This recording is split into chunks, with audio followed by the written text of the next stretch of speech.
before we go into the history of what you can see through critical macrofinance, a last concept that it would be good to pause with is the concept of consensus, which seems to be like, you go from one consensus to the other. So what would constitute a consensus in terms of the relationship between these actors that you've defined?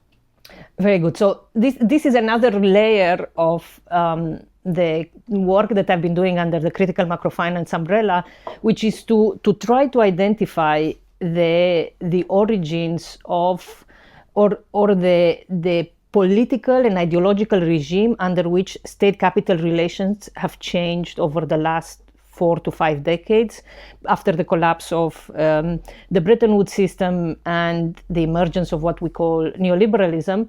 And many have described the period of neoliberalism that starts in the late 1970s, early 1980s as the Washington Consensus.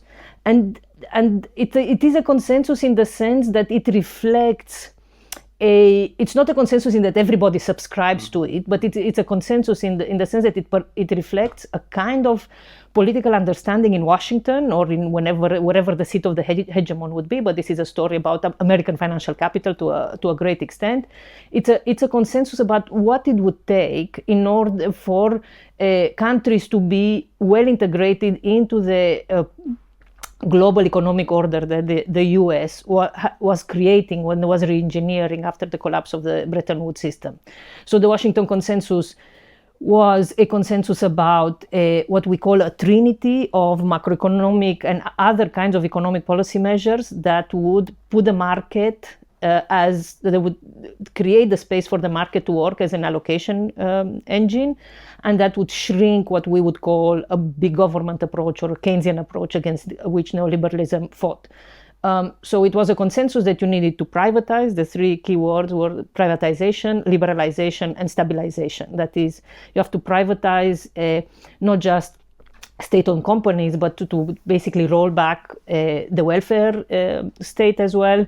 You had to liberalize labor markets, prices, capital accounts, allowing capital to flow very freely. It wasn't a consensus about the free flow of labor or humans across borders, but it was certainly a consensus that capital should not face any kinds of impediments in moving freely within and across countries. So you basically removed what we call measures of financial repression, which is the state trying to repress finance within its territory.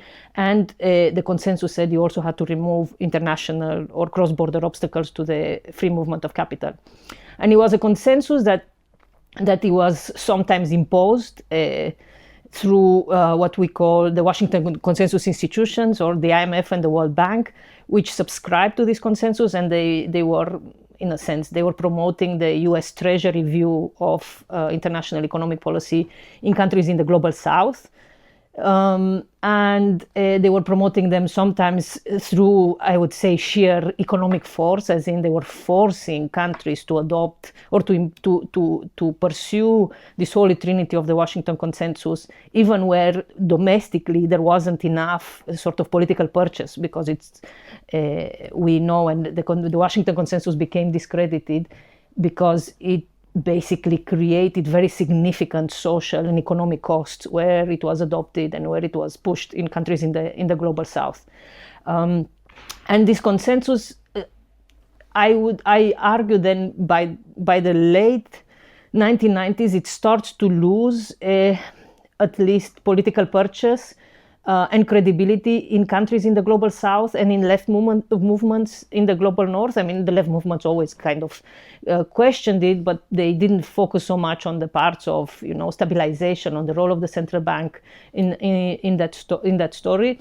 So it starts to lose credibility because its emphasis on the market or on the free market, it clearly doesn't work very well. Not many countries who pursue the Washington Consensus actually manage to create some kind of dynamic capitalist economy. And then you have some kind of apologies that say, okay, well, the problem is that we forgot that sometimes markets are imperfect, so we'll create a post-Washington Consensus. We'll accommodate. We're going to get there at length. Yes. will accommodate some kinds of externalities, but the logic is always that the basic tenets are the same.